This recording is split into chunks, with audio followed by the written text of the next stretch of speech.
Hello, everybody. Happy Monday, and welcome back to another episode of Pucks and Power Plays. Pucks and Power Plays is brought to you by Boston Sports Entertainment Network. You can find BSEN at BSEN_617 on Twitter, Instagram, and YouTube, and then you can also find them on TikTok with an extra underscore up front, so _BSEN_617. You can find the podcast at Pucks and PP's Pod on Twitter, Instagram, TikTok, and Threads. We also have a Discord where we discuss hockey. There's trading card stuff, and we have a book club on there.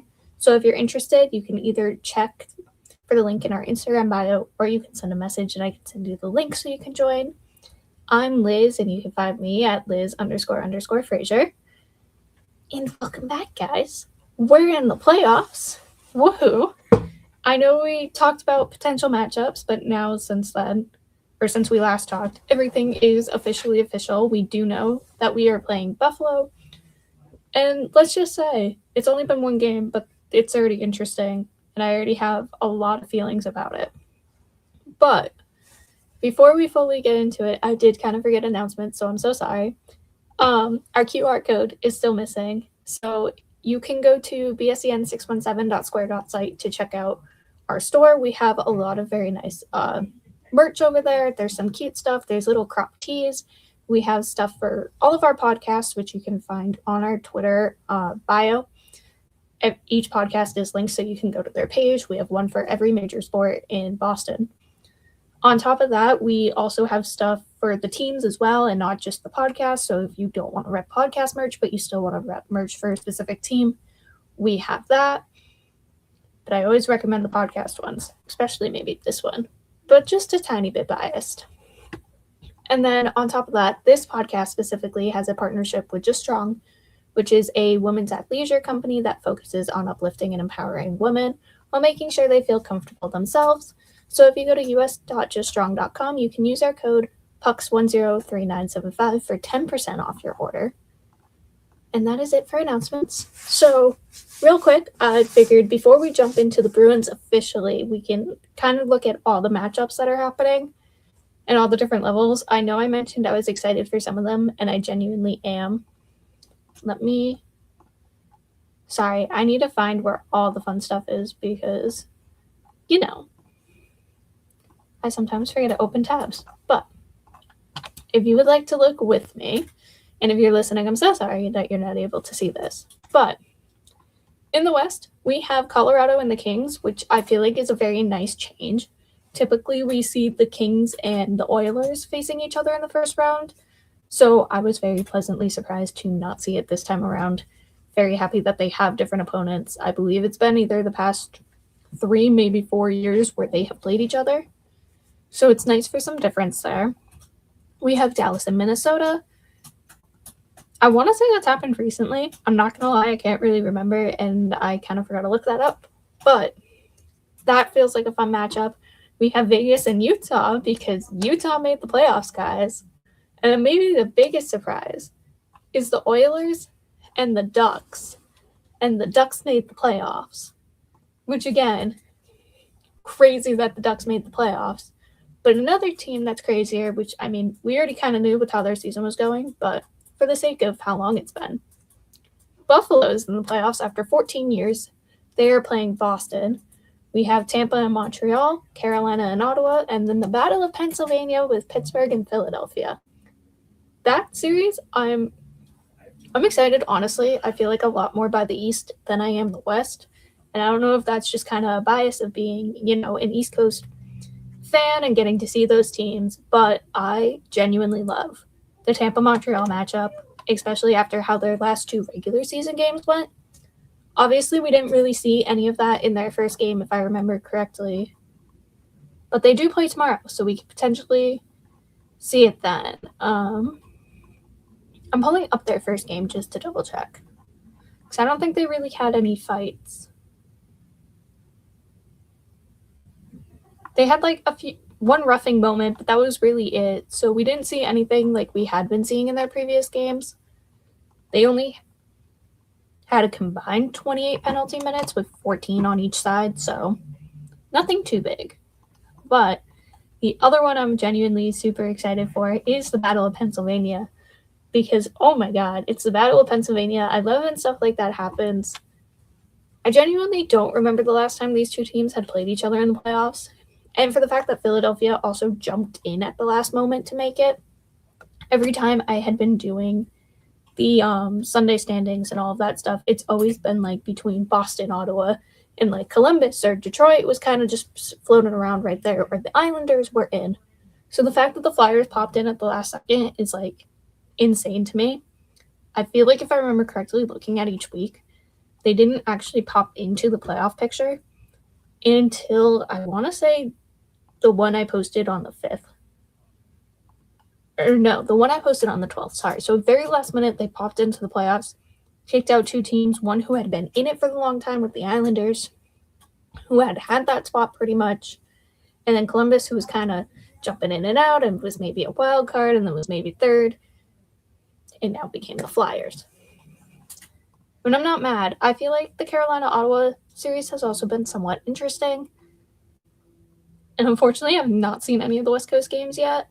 Or at least 3 of the West Coast games, considering the Oilers and the Ducks don't play for the first time until tonight at 10 o'clock.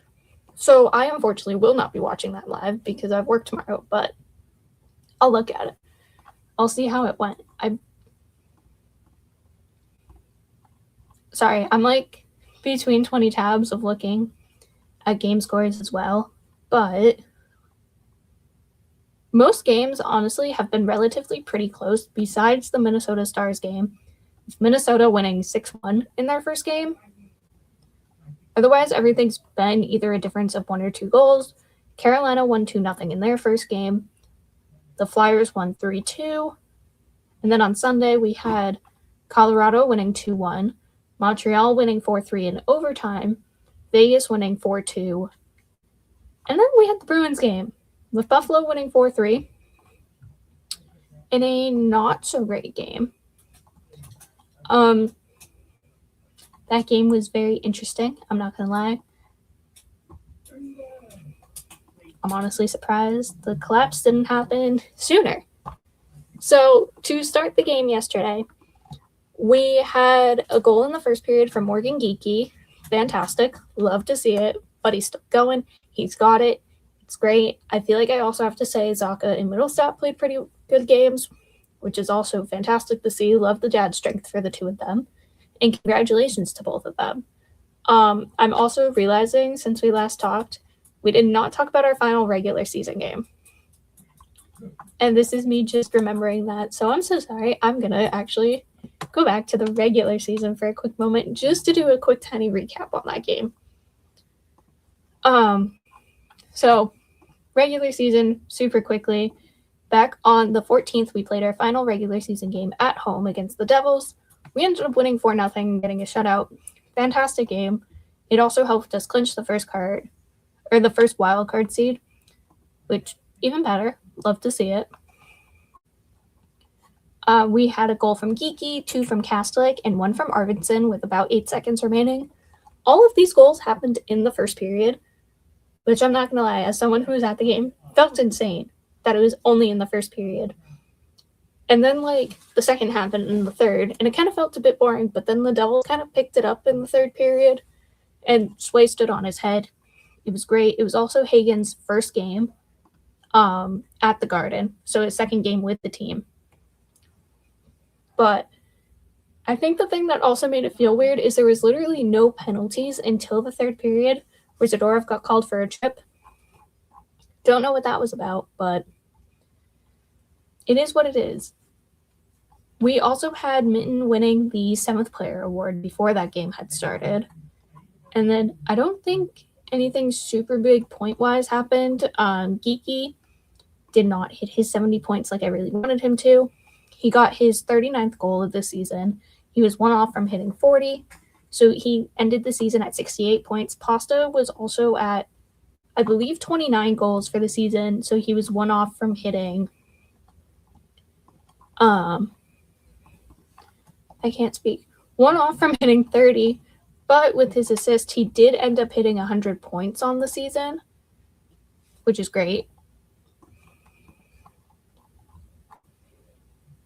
And it has now made it so he's hit 100 points 4 seasons in a row, which we love to see that. On top of that, honestly, I was super proud of our fourth line that game. They came out willing to play and doing everything, which was great. But other than that, I don't think there's really much else to talk about that game. So now we can hop back to the Buffalo game, which I feel like going off of a 4-0 win to end the regular season and then coming to the game that we ended up having made it even more disappointing. But let me just stop sharing that real quick. So we had Geeky score his first goal in the playoffs. Buddy's continuing. Buddy's doing great. We love to see it. Thank you, Morgan Geeky, for being Morgan Geeky. Second period comes and goes. Nothing really happened besides a few penalties on Boston. Again, I'm very surprised just looking at the shots overall that Buffalo did not score in that period, considering they had 13 and we only had 4. But they outshot us every single period. They ended the game with 38 shots while we had 20. They went 14, 13, and 11, and we went 9, 4, and 7. Then the third period happened, and this is where it started to get a bit weird. We had Lindholm scored a goal about just over a minute into the third, so we're up 2-0. Fantastic. Believe the moment that if you've been anywhere on Bruins Twitter since yesterday, you have seen the photo of Geeky that's like the controller disconnected, where he missed an empty net. But the thing is, when you watch the replay back, it genuinely looks like he didn't see the puck. Or he wasn't looking at the net. He was looking for the pass because he already knew what he was doing. And by the time he saw that the net was empty, he was already kind of committed to it. So he couldn't put it in the net, which is very unfortunate. And it very much, I feel like, would have helped the team. But outside of that, we had a few other chances after the Lindholm goal that we could have capitalized on that we didn't. And I feel like that kind of contributed to this feeling of, oh, we're kind of slowly giving the game away. Now, at this point, Buffalo hasn't scored yet, but it felt like we weren't really playing anymore and that we were just kind of going off and letting, Buffalo kind of take control for a minute. And we see that with a wraparound goal from Tage Thompson 12 minutes into the period, about 11 minutes after our first goal to make it 2-1. And then, unfortunately, 3.5 minutes later, he has another goal to tie the game and make it 2-2. At this point, I'm genuinely very surprised we did not call a timeout. It felt like the game was just no longer in our hands. We kind of collapsed on ourselves, not just with our offense, but with our defense as well.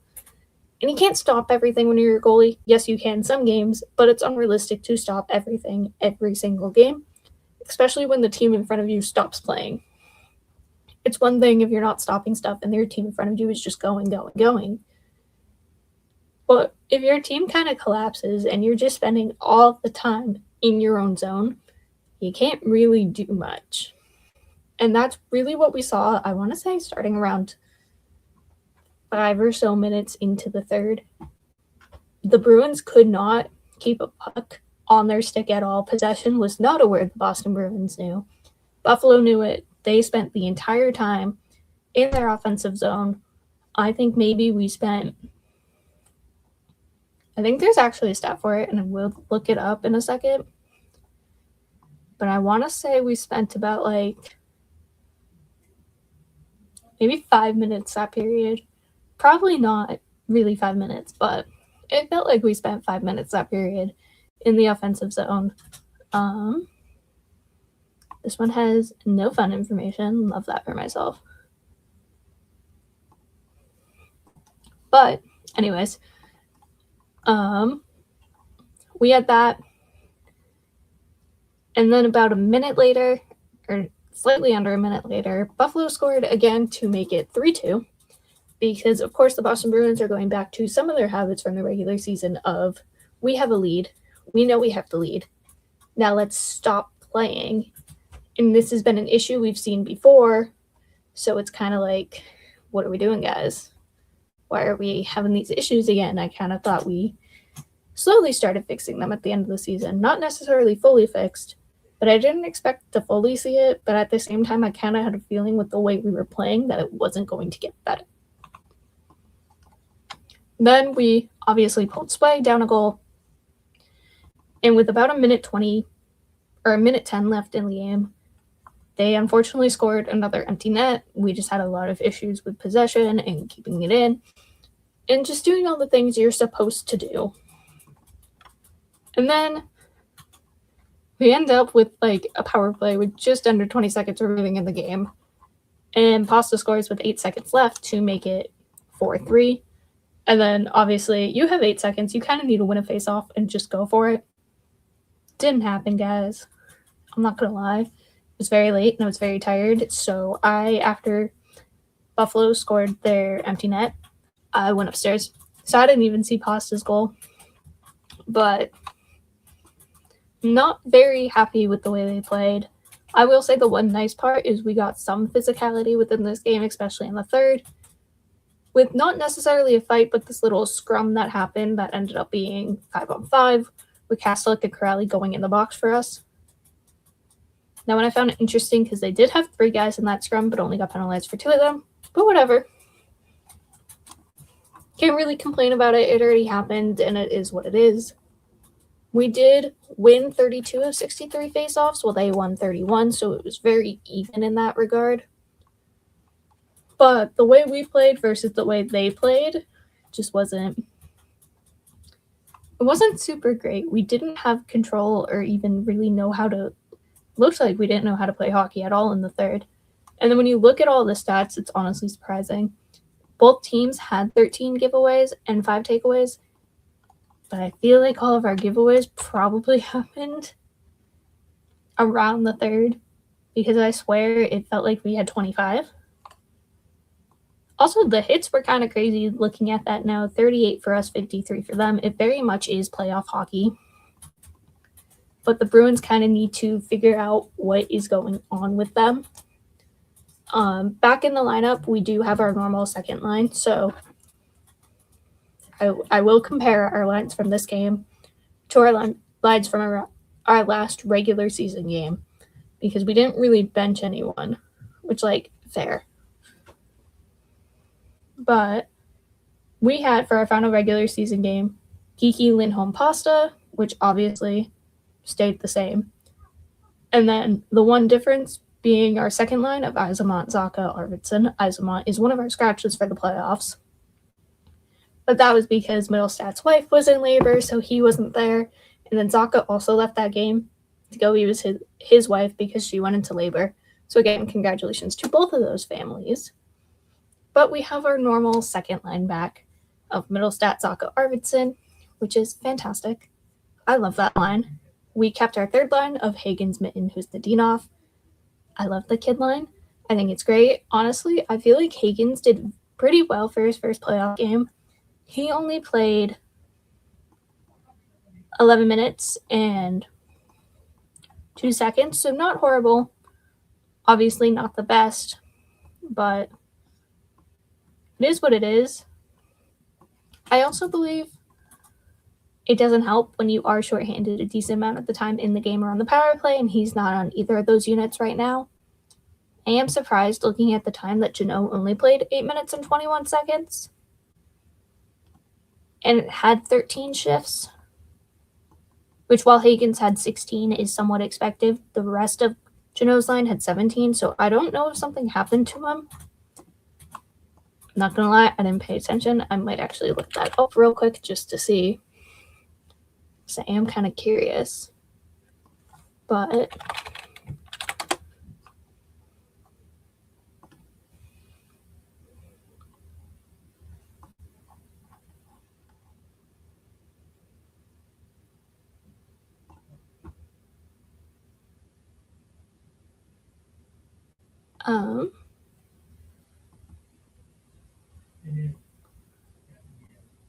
I don't think I see anything on it, so he's fine. I'm also seeing stuff while looking for, obviously, people asking for certain people to be benched.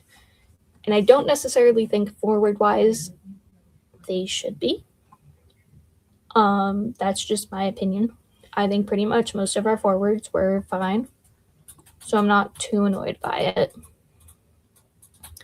Now, I have seen one take, and this has since changed, but when it comes to D, I have some opinions on Peak playing in the playoffs. I'm not too mad about it, because obviously you need another penalty killer, but maybe not who I would have gone with in that instance. I also, looking at the times, don't necessarily like how little Aspro and Mason played. I do understand it's probably because Aspro's never been in the playoffs before. This was the first playoff game for 5 different guys on our team. Our entire third line, Kastelik and Aspro, which is very fun and exciting for them. But I don't think I'm a huge fan of how little his time on ice was. Didn't fully sit right to me, but it is what it is. I'm also quickly peeking at the lines to see the last time we've had other players in the lineup. I don't think I'd be too mad if we put Harris back in potentially for a game for Peak. But again, that side's kind of been weird of in and out of who's in with, like, besides all the injuries we've had, there was Harris, there's Peak, there's Yokiharu. You have whoever you want for that moment. So I feel like you kind of, again, have to look at it like the series, which has been said before, so you do what you can in those moments. But other than that, I'm not necessarily mad about our lines. I'm just more so mad about the way we played, which isn't great, but whatever. Also, checking on games going on right now, because I'm sorry, I do like to keep up with the playoffs, and I know we're going on, and typically there's other games going on while this is happening, and I don't tend to watch them. But it is playoff hockey. So real quick, just for a fun little recap, if you're watching this instead of paying attention and would like to know what's going on, the Flyers and Penguins are in the third period with just under 13 and a half minutes to go. The Flyers are up 2-0 still. They scored 2 goals in the second period. And then the game I'm interested about, which is currently in second intermission, is the Ottawa-Carolina game, and Ottawa has come back to tie it. It is currently 2-2. Carolina had scored a power play goal in the first and then had a goal in the second. And then Ottawa had 2 goals following that goal in the second period, so very excited. They've also had quite a few calls for reffing.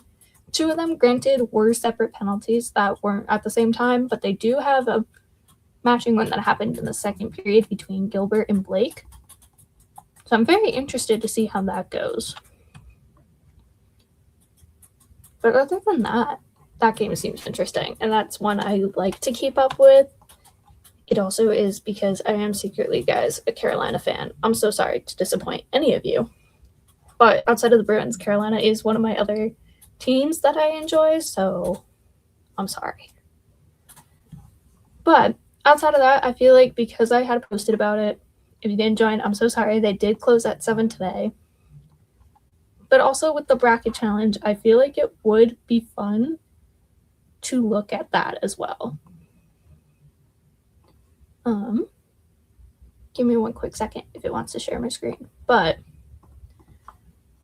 I do have 2 brackets. I'm not sure which one it's going to show first. But for quick reference, I always make a delusional one that I do in the league with my family. Because as a Bruins fan, I kind of have to be delusional. And then I also do one that I think is slightly more realistic. Now, do I think my realistic one is the most realistic one in the world? No. But it is what it is. So for fun, because I feel like it's always fun to look at these and see what other people have. And if you have done the bracket challenge or you have your own predictions, feel free to drop them in, because I'm always curious how people go about it for themselves as well. But we can start with the East, because that's where we are. So in the East, I realistically do think Boston could win the series. I have it in 6, because I feel like if I put it in 7, I would probably have a heart attack. And that's not great, so we're going to say it's in 6. Then I have Tampa in 6. That one I've kind of flipped back and forth between who would win realistically out of Montreal and Tampa. But I feel like Tampa has what it takes over Montreal. Then I also flipped between the games between 6 and 7. because I want that series to go longer just because of how their regular season was, but also I don't necessarily think it will. Then we have Carolina and Ottawa. I feel like not much needs to be said there, but I really don't think Ottawa stands a chance. I don't have any sweeps in either of my brackets. I don't necessarily think I'm using Ottawa for an example here. While I don't think they have a chance, I don't necessarily think they're going to be swept. They do have decent goaltending, so I feel like they, with their goaltending, might be able to steal a game from the series, but I don't think they'll be able to win. So I have Carolina in 5. And then this one, also I went back and forth between the team, but I feel like it has to be the Flyers.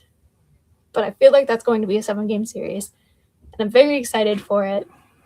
So we have the Flyers, Carolina, Tampa, and Boston. Now out of the Flyers and Carolina, regardless of who I put there, even if I put the Penguins, I had Carolina winning that, no problem. So we have Carolina advancing from that matchup. And then my biggest heartbreak comes from Boston and Tampa.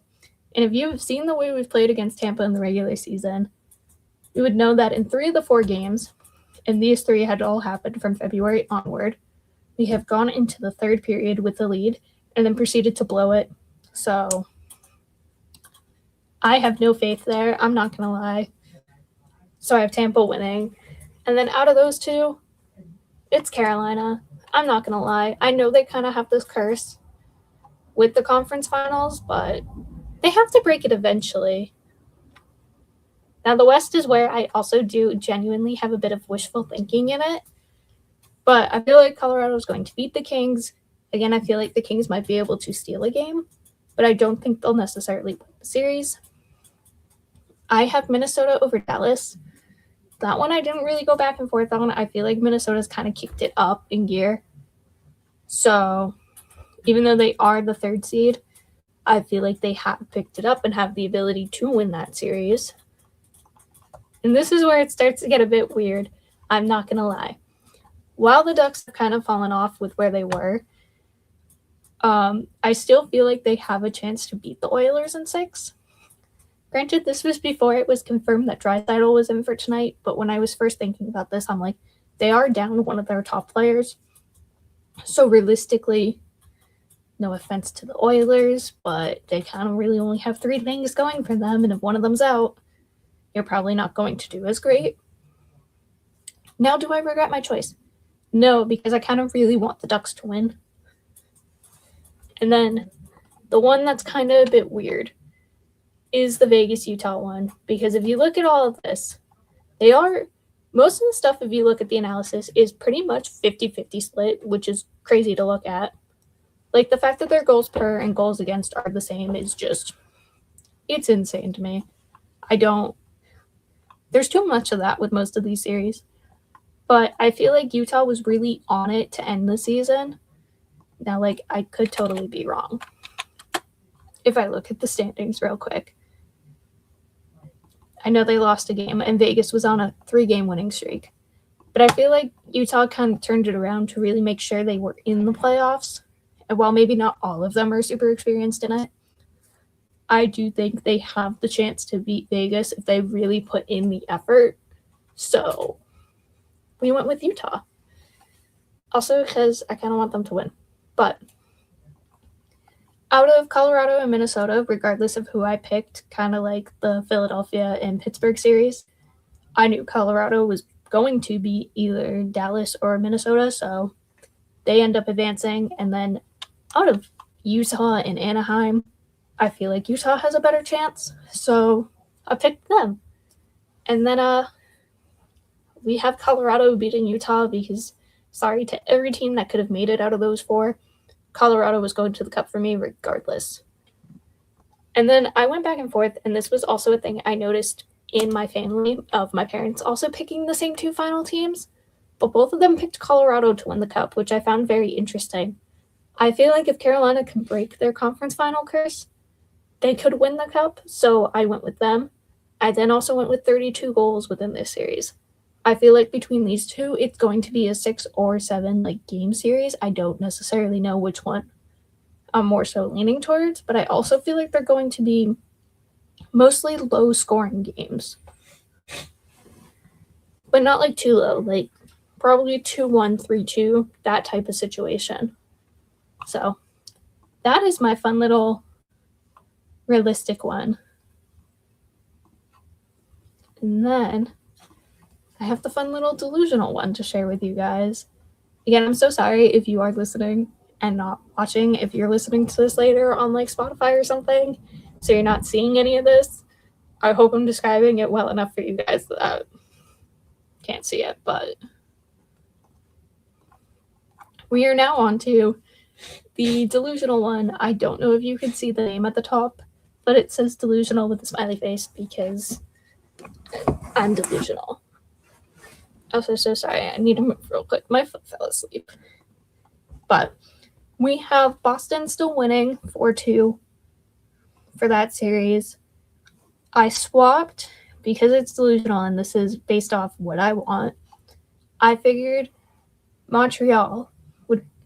Okay, I don't want Montreal to win, but I want the Bruins to crush Montreal in the playoffs, so I need them to beat Tampa for me. Also, I'm not a fan of Cooper, so it kind of makes me happy. But I want that to be a 7-game series, so I have 7 games. I kept Carolina winning in 5, and then I kept the Flyers winning in 7 because I also slightly prefer the Flyers. In the West, I kept it 4-1 with Colorado. I don't really have strong feelings for the Kings, so very sorry to them. I want the Dallas-Minnesota series to go longer, so I have Minnesota still winning, but in 7 instead. I kept Utah winning in 6 and the Ducks winning in 6. Because, again, teams I want to win. Then, because it's now delusional and teams I would like to win, we do have Minnesota beating Colorado, which I know is extremely unrealistic, but it's fun, guys. We have a fun bracket for a reason. And then I have Utah beating the Ducks, which, again, is somewhat realistic if that situation is to happen. But to make it even more unrealistic, I do have Utah beating Minnesota and making it to the Cup Finals. Again, not realistic at all. Pure delusional, but also fun. And then in the East, kept Carolina beating the Flyers. Again, besides the fact that I think it's realistic, they're also my second favorite team, so kind of had to happen. And then Boston, I know you can't predict the games for the second round, but my delusional self is going Boston in 4 against Montreal. So we face Carolina. I have us beating Carolina. I feel like that's always a fun playoff series, so I would genuinely like to see Boston-Carolina. I don't think it'll happen. I don't think Boston's going to make it that far, but I would love it. And then we have Boston and Utah for the Cup, with Boston winning and the tiebreaker being 26 goals because I don't see that being a super long series. I see maybe one high-scoring game there, so not much wiggle room for goals. But also, like, their goals per game are the same for both teams. It's just crazy to me how close so many of these are, just also looking at East and West combined. Because, like, we're pretty close with Buffalo in most of these categories. They're pretty much 50-50.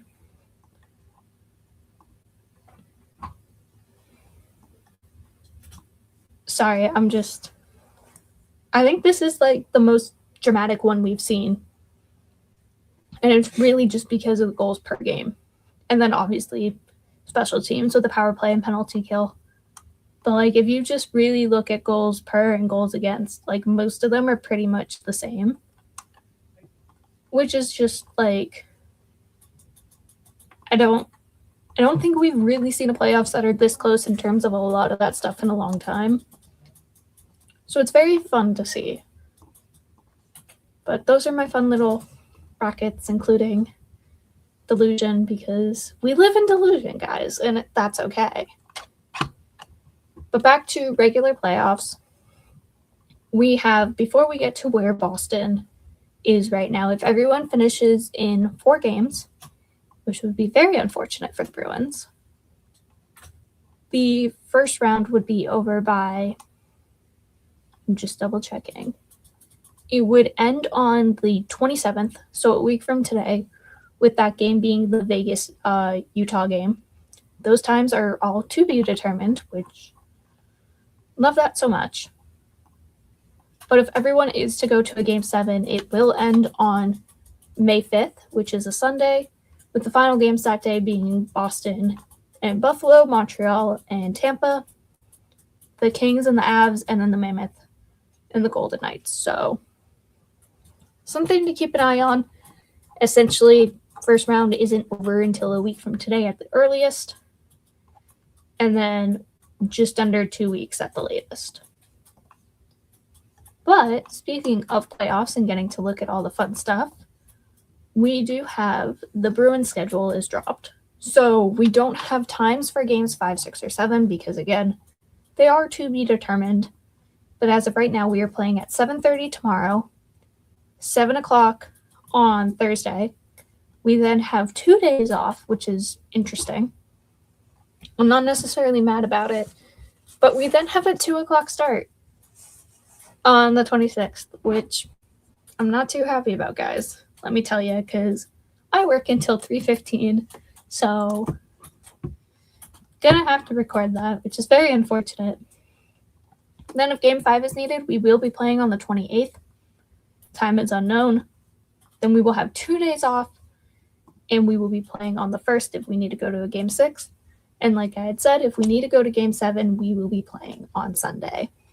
But not horrible. Not the best, but not horrible. And then I did want to find something on what is actively going on with the teams and what has been said. So if I can find that real quick, I promise I will be very quick.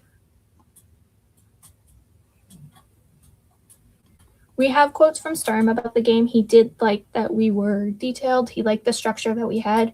He thought there was a lot of good things that he saw within the team, which to an extent I definitely do agree with if you're talking about, the first 2 periods. Second period probably could have been better, but it wasn't entirely horrible. And then the third just kind of got weird after 5 minutes or so in.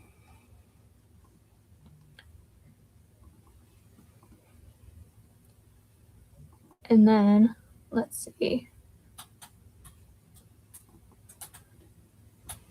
Okay, we have from Hampus, the first 50 minutes we did good stuff. We can build off that. Obviously, it's tough when you lose, but it's a lot of hockey left to play. Yeah, there's small margins, especially on the road. There's momentum, which I feel like we saw with the moment Buffalo scored their first goal. It was just over for Boston from there.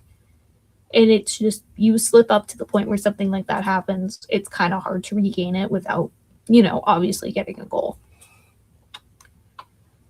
And he even reflects on that by saying you see the energy they get from one goal and then finding a way to reset and keep playing, even though they're getting their fans behind them a little bit.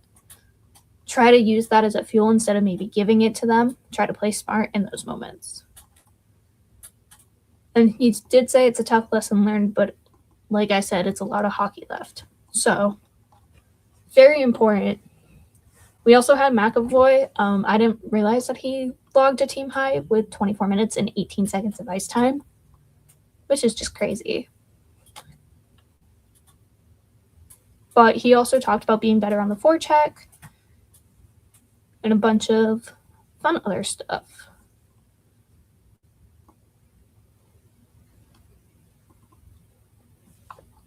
Sorry, I'm trying to see what else there is that's super interesting in this, so it's a quick trying to read and trying to talk at the same time.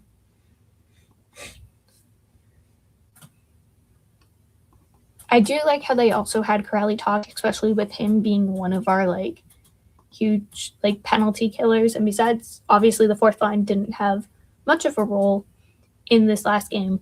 He is still someone of importance that notices these little things, and I do like that he will speak up about stuff.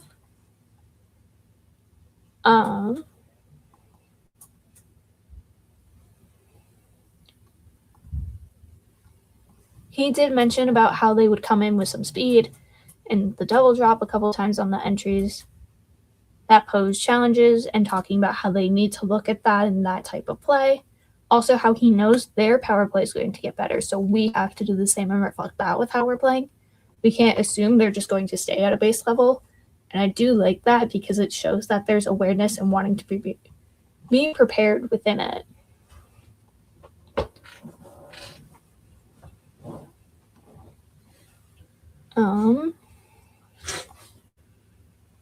I do kind of like how Sturm talks about with it being a long series, we're ready for that, and talking about how yesterday means yesterday, today's today. So kind of focusing on that and being like, leave it in the past, use it somewhat as like something to build off of, but don't dwell on it, because I do agree dwelling on stuff like that can affect you mentally, could also affect how we play.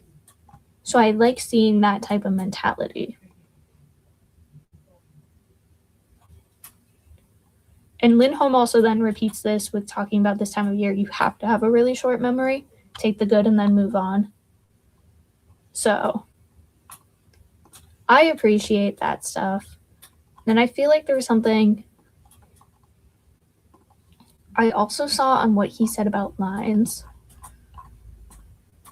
Yes. So he gave some notes on his lines from yesterday saying he thought the fourth line played well, did their job, and did well on the penalty kill, which I agree with. In terms of the penalty kill, fourth line did great. Now, did they really do... Well, okay, it's not that they didn't do much offensively because, again, that's not entirely their role, and they filled their role of being these great type of players well. But I would have liked to see more, especially to end the season. We saw a lot more offensive nature from specifically Corelli and Kastelik. So I would have liked to see that kind of continue into the playoffs, and maybe we'll see it in future games. But he did mention he wanted more from the Zacha line. He says, I think they can be better. They really can. They were just okay, but I know they have another year like they've been all year, so I think that's the one line that needs to get better. And honestly, hate to say it, I do kind of agree. I feel like the second line, while I did praise Zacha and Middlestat, they weren't fully there, and obviously it could just be because the two of them just had kids, so I totally get it. But I would like to see the second line we've been having since the Olympic break that has just been this crazy, insane, like going all for it line. Would like to see that come back.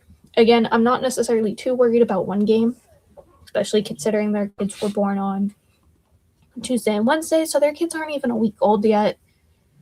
So not too worried. If we really don't see stuff by game 3, game 4, then I'll start to get worried. But if game 2 is kind of like a weird in-between, I'm not too scared.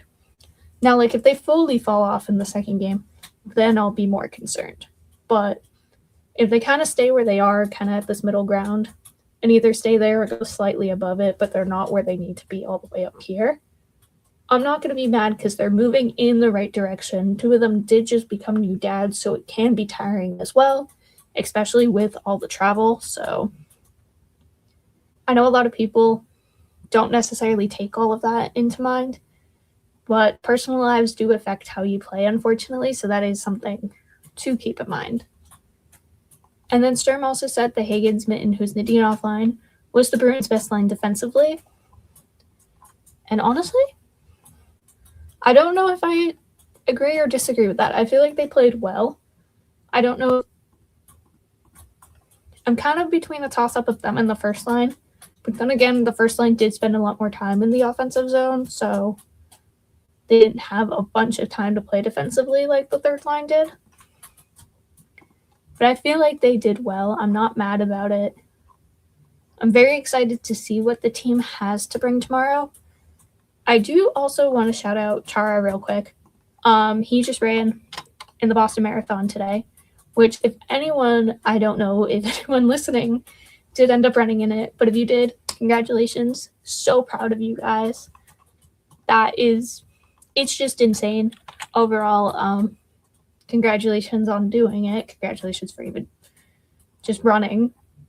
Or not even just running, but like congratulations. So Chara had finished, I saw his time earlier. I want to look this up real quick.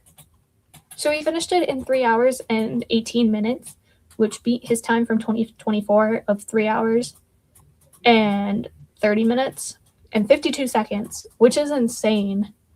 The fact that he set a new record for himself and also shaved off 12 minutes. Like, Buddy's not slowing down anytime soon. Good for him. He is also, like, I know he's old, but I don't want to say he's old. I gotta look up how old he is real quick. He had just turned 49, so, like, good for him. That man is living his best life. I know he was also asked about stuff that had to do with the Bruins after he finished the race, which I'm not going to lie. Yes, I understand asking him about it because he does work for the team. But I feel like after you run the marathon, that's maybe not the first thing you should talk to the guy about. Maybe talk about his accomplishments on him, and then maybe end with that. But he did comment on the loss, mentioning that that's the playoffs. Game 1 didn't go our way. We'll be back in Game 2. And I feel like I have to agree because Sturm isn't afraid to pull guys if necessary. And yes, it did feel a bit weird later in the season where we didn't see as many guys sitting as we did to start.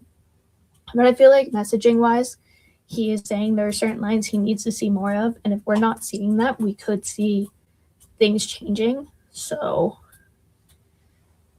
I don't really think we'll see too much of a line change for next game. I think everything will be the same, maybe outside of peak, but we shall see about that. Otherwise, I think everything's the same, and there's that message going into games 3 and 4, depending on how tomorrow goes. If we blow another lead, I can see a huge change for games 3 and 4. But I feel like that's enough as we can get without fully getting into tomorrow, which does mean it's time for predictions. So if you're new here, the way I typically will end an episode is with we look at the week ahead, which in this case is just going to be the playoff games, which is fair. And we will kind of do predictions based off like who we think is going to win, what we think the scores will be. Sometimes we're right about it, other times we're wrong. Like, for example, the Bruins game to end the season, I had 6-2 Boston. The Devils didn't score. Boston technically scored 5 goals, but 1 got called off. So, like, I was kind of close, but not really because it was 4-0. But we'll see stuff like that.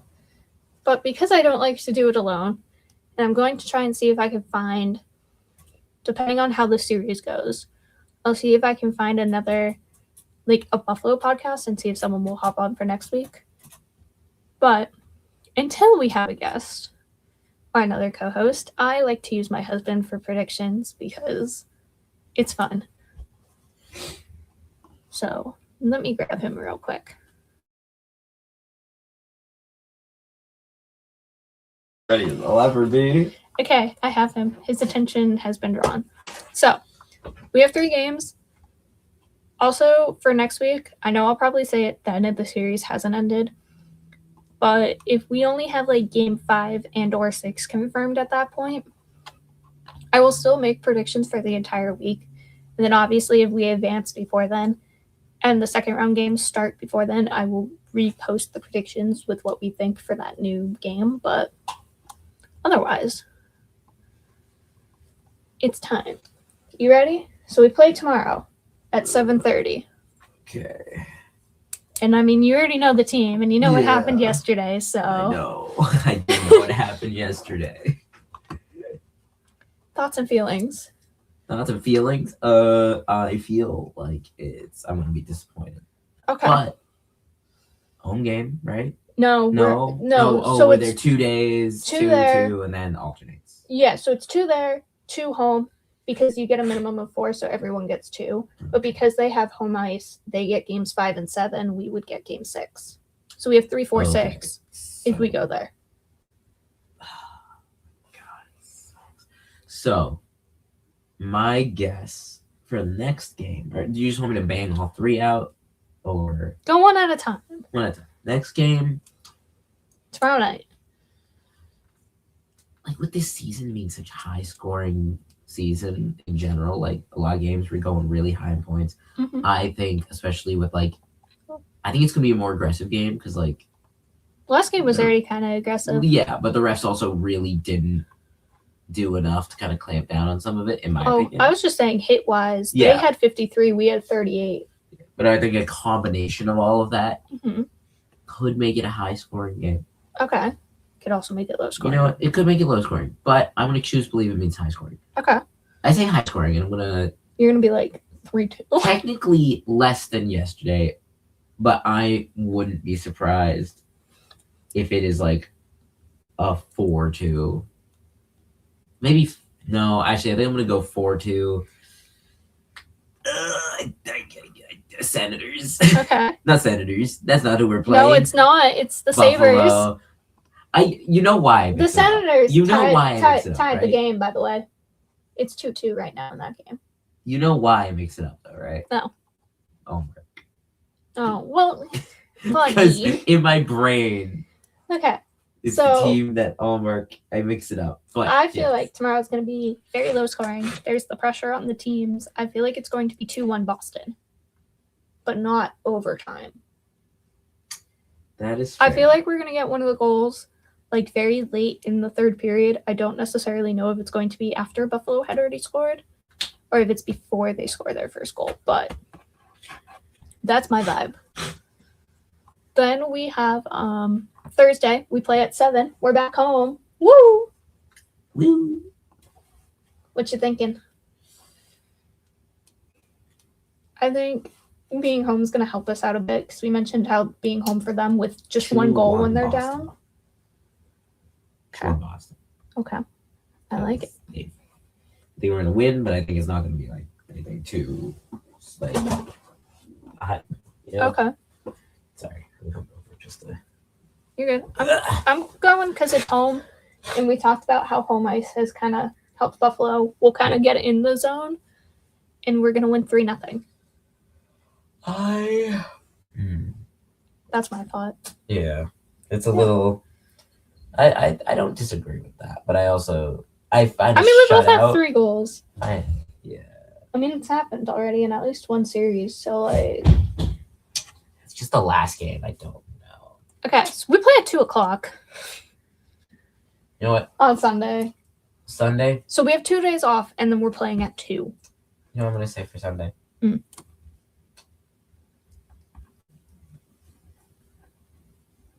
4-1 Boston. Oh, you have a lot of hope. I have a lot of hope that game. You have I a think there's lot gonna of be a hope. pressure on to really like make the most of being Win like on home at ice. home. Yeah. See, That- we've kind of picked up our luck with matinees, but at the same time, we haven't. And I feel like, besides the fact that I also think this is going to be a 6-game series, I don't think we're going to win it. I think we're going to give them 1 win at home, and then we'll win the next 2. Because 6-game series, and we need to win 4. But it's a matinee. We've gotten slightly better, but also sometimes we get lazy with them. And it's 2:00 instead of like all of our ones where we've gotten better have been slightly more 3:30 to like 5 range, and 5's kind of not really a matinee anymore, but you know. No. So I feel like a 2:00 game, we're gonna come in sleepy. I have I'm no feeling. idea. Look, this is my first time doing guesses like this for the playoffs, so I haven't like gotten a good vibe for it yet. I'm feeling 5-2 Buffalo. Oh, I really hope that's not. I really hope I'm wrong. I'm not I gonna really lie. hope you're wrong, because I think in my world, I don't think we're winning against them on their home ice. I'd love to be proven wrong. So you think if we go to 7, it's over? I think we go to 7, it's over. Like we can't win because it's an away game. I wouldn't be surprised, because I'd love to be proven wrong. But Okay. yesterday we started off so well. We also fell And- asleep. Yeah, exactly. The first and second, we were doing so well. Maybe not as dominant as I would have liked, but we're just doing overall good. Yeah. And then in the third, we just shocked it. And it was after a while in the third too. They just Yeah. kind of went like, "Hey, game's over," and it wasn't over. And this is a problem we've seen before that they've corrected it. I have seen this problem before where they were winning a series and then decided, we're not it's talking game about 4, that. we'll be fine. I'm angry about it to this day. It wasn't game 4, by the way, but whatever it was. Yeah, but I'm talking about this season. Yes, I know. This season specifically, we've had this problem and we have fixed it. Yeah. I love you, but I don't like talking about that season. Okay. That season's we don't talk about it anymore. At least playoff part. Regular season I'll talk about. Playoffs I won't. But thank you for your lovely predictions. And that is where we shall end it, with both of us essentially making it a 2-2 series at that point, which means it has to go a minimum of 6 games, and we shall see about that.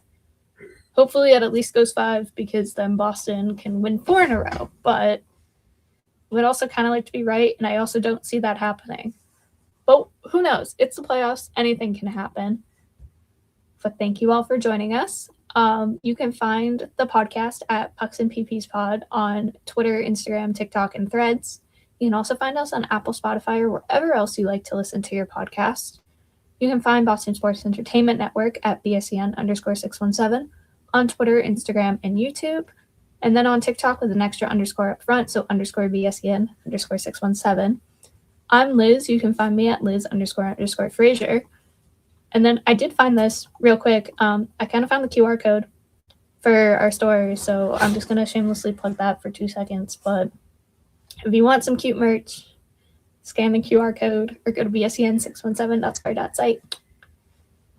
But other than that, I will see you next week with hopefully the Bruins still in the playoffs and still kicking. But until then, I'll keep y'all updated. Bye.